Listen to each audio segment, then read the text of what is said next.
This is the first myth. This idea that we have, that all dua is by default accepted by Allah and responded to, regardless of the way we are, the state we are when we make it, what we are thinking, what we are eating, how we live our lives. No, Allah is just going to accept all dua. I'm afraid it's not the case. The second myth about dua. The second myth about dua is that dua is a transaction. Many of us, we think that dua is like buying something on eBay or Amazon. Click, click, click, check out. Oh Allah, 3-day delivery, I need to see it at my door. For us, dua is just a transaction. Imagine any other relationship that you have in your life. Imagine, let's give an example since we have lots of brothers here. Imagine that you spoke like that to your wife. You left the house for work, you call your wife, I want to see XYZ on the table for lunch. Sorry guys, I know you told me not to.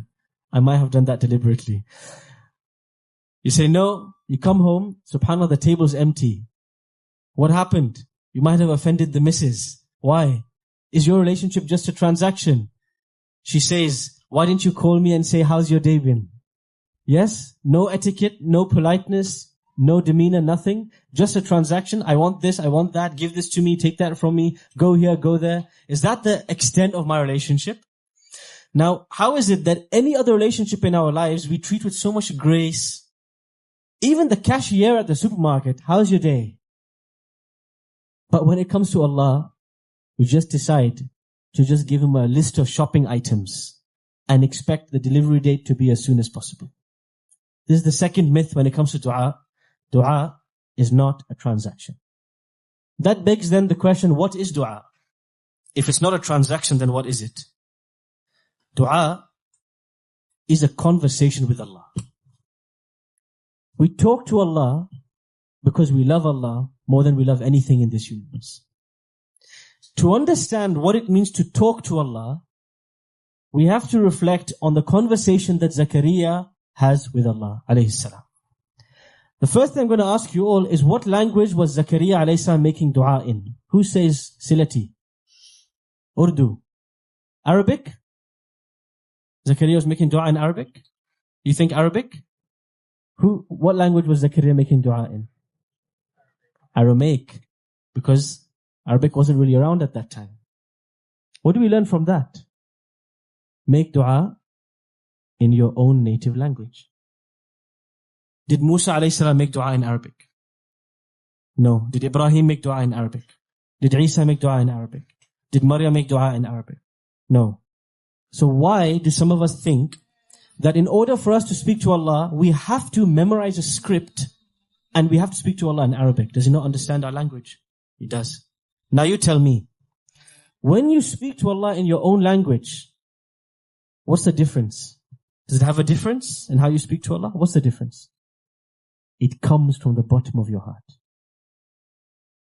When you express yourself in the most raw and unfiltered manner, with no translation, no script, it will come from a part of your heart you didn't know exists. There's a reason why people write love letters in their own languages, or they express their care for people in their own languages. The prophets made dua to Allah in their own language. Now, how do we converse with Allah? If dua is not a transaction, then what is it? Note, Zakaria alayhi salam is speaking to Allah. إِذْ نَادَى رَبَّهُ نِدَاءً خَفِيًّا. He calls out to Allah with a silent call. قَالَ رَبِّ إِنِّي وَهَنَ الْعَظْمُ مِنِّي وَاشْتَعَلَ الرَّأْسُ شَيْبًا. Oh Allah, my bones are weak. My hair is grey.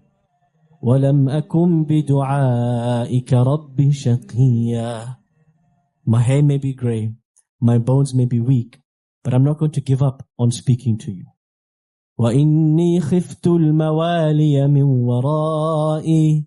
I'm scared there'll be no one after me to pick up my legacy. وَكَانَتِ امْرَأَتِي عَاقِرًا. My wife can't even bear children. فَهَبْ لِي مِن لَدُنْكَ وَلِيًّا. But even though it's impossible, I'm still going to ask you to gift me a child. يَرِثُنِي. Someone who inherits my legacy, not just any child. وَيَرِثُ مِنْ آلِ يَعْقُوبَ. Someone who inherits from me and the legacy of Yaqub. وَجَعَلْهُ رَبِّ رَضِيًّا. Make this child pleasing to me. What do you note when you hear the way Zakaria expresses himself to Allah? What do you note? What do you observe? Real question. Yep. He's confessing his own weaknesses. What else?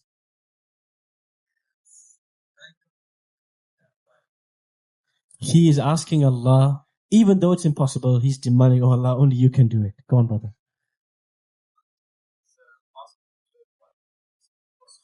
He's asking for what he thinks is impossible. Go on. He's in a state of vulnerability. This is the one word we have to remember. When Zakaria talks to Allah, he speaks to Allah in the raw, vulnerable, broken and unfiltered manner. There's no script. He's just broken down in front of Allah. And this is the dua. The way you speak to Allah when you are broken down, when you are desperate, when you are raw and unfiltered, that dua, believe me, breaks through the ceiling, breaks through the ozone layer, and it reaches the Almighty because of the depth of certainty and sincerity with which you said it. Many of us are stuck in a pattern, a cultural pattern, that we have to memorize a certain word for Allah to accept our statement. Allah understands every language, and every prophet made dua in their language. But when they ask Allah, it comes from the very bottom of their heart. The conversation is a conversation of someone who loves his maker and who understands his ultimate power. This is myth number 2. Dua is not a transaction. What was myth number 1? Not every dua is accepted. Myth number 2, dua is not a transaction. Okay. Myth number 3. Myth number 3 is that we can speak to Allah. Myth number 3 is that when we speak to Allah, our dua should just be demands. This is what many of us think. We only speak to Allah when we have a demand.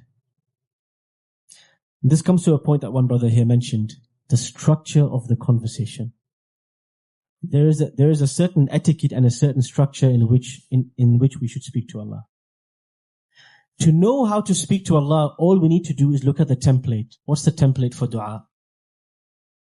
There's one template that all of you know by heart, that you recite every day, 17 times a day. Surah Al-Fatiha. Surah Al-Fatiha is a supplication to Allah. How does Surah Al-Fatiha begin? It begins, according to the Shafi'is, with Bismillahir Rahmanir Rahim. You better know that. And then Alhamdulillahi Rabbil Alameen. It begins with the names of Allah.